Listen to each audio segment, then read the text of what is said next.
तो जी हम लोग अब फ्रैक्शंस में जो ग्रेटेस्ट नंबर फाइंड आउट करने की जो हम लोग नॉर्मल ट्रिक्स समझ रहे हैं उसको ध्यान रखें। ये जो ट्रिक्स है वो आपको प्रॉपर फ्रैक्शन में ही देखने को मिलेगी जिस कंडीशन में आपका न्यूमरेटर लेस देन होगा डिनोमिनेटर के लिए। तो इसके लिए क्या करना है, जैसे आप देखिएगा, जैसे आप देख रहे हैं कि इसमें न्यूमरेटर और डिनोमिनेटर का जो डिफरेंस है वो कितना आ रहा है, यहाँ 1। इसमें दोनों का डिफरेंस क्या आ रहा है 1, और यहाँ दोनों का डिफरेंस क्या है, और इधर भी आपका। तो ऐसी कंडीशन में जब न्यूमरेटर और डिनोमिनेटर का डिफरेंस 1 आए तो आपको क्या करना है, जो भी फ्रैक्शन बड़ा दिख रहा होगा वही फ्रैक्शन बड़ा मान लिया जाएगा, यानी कि ये वाला फ्रैक्शन जो है वो सबसे बड़ा होगा। साथ ही साथ ध्यान रखें कि जब हम बड़ा समझ रहे हैं तो छोटा भी समझ जाएंगे। तो इसमें ये फ्रैक्शन जो होगा वो कैसा होगा, स्मॉलेस्ट होगा, यानी कि सबसे छोटा।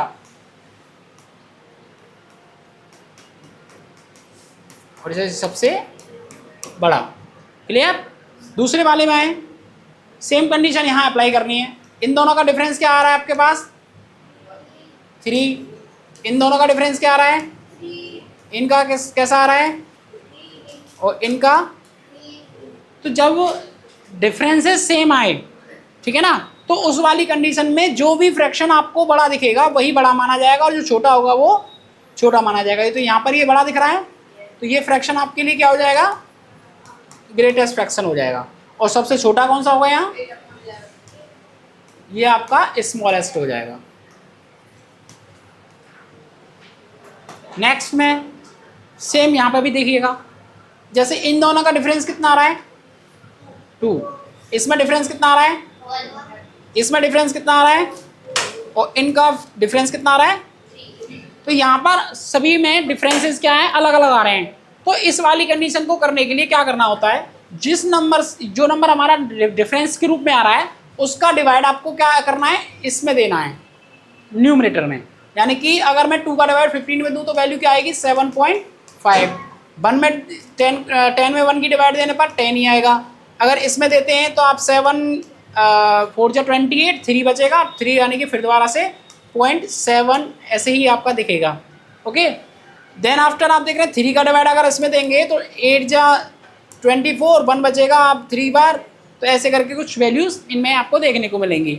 अब आप देखिएगा कि इन वैल्यूज़ में सबसे बड़ा कौन सा है। जब हमने डिवाइड दिया न्यूमरेटर में जो भी डिफरेंस थे उनसे, तो आप देख पा रहे हैं कि इसमें सबसे बड़ा जो वैल्यू है वो इसका है, यानी कि ये वैल्यू हमारे लिए किसके रूप में देखने को मिलेगी, ग्रेटेस्ट फ्रैक्शन के रूप में। और स्मॉलेस्ट की बात करें तो कौन सा रहेगा फिर सर, ये जो फ्रैक्शन है वो आपका कैसा हो जाएगा, स्मॉलेस्ट हो जाएगा। इसके बाद वाला जो क्वेश्चन है उस पर ध्यान दें। इसके बाद वाले में देखिए इनका डिफरेंस कितना आ रहा है 3, और इनका डिफरेंस कितना आ रहा है 4। इनका डिफरेंस कितना आ रहा है नॉर्मली 9, 5, और इनका डिफरेंस कितना आ रहा है 2। सेम कंडीशन फिर से करनी है, क्योंकि डिफरेंस अगर अलग आता है तो आप लोगों को क्या करना है, इन्हीं वाली वैल्यू का डिवाइड करना है न्यूमरेटर से, और जो भी फ्रैक्शन के रिगार्डेड मतलब जो वैल्यू सॉल्व करने के बाद आए उसके रिगार्डेड आपको चेक करना है। तो 3 का टेबल अगर इसमें देते हैं तो आपका हो जाएगा 3 2 जा 6, 2 25, यानी कि 8 टाइम 0.1 यानी कि 3। फिर उसके बाद 4 का डिवाइड अगर 91 में देते हो तो 2 जा 8 हो जाएगा, 11 यानी कि 2 बार, और 0.3 है तो आपके पास में 7 टाइम। इधर आप देते हैं तो 5 2 जा 10 और 5 1 जा 5, ये 1 बचेगा, तो ऐसे आपका 21.2 आएगा। और इसमें अगर आप देते हो तो 30 और 4.5।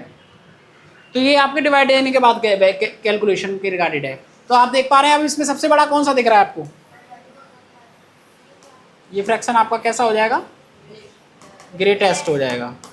और सबसे छोटा कौन सा दिख रहा है अब इसमें 21 वाला, ये फ्रैक्शन जो है वो आपका स्मॉलेस्ट हो जाएगा। तो इजीली ट्रिक से आप इसे भी देखते ही निकाल सकते हो, ज़्यादा समय आप इसमें वेस्ट नहीं करोगे, डायरेक्ट आप बता सकते हो कि इनमें छोटा फ्रैक्शन कौन सा है और कौन सा फ्रैक्शन बड़ा है। ओके।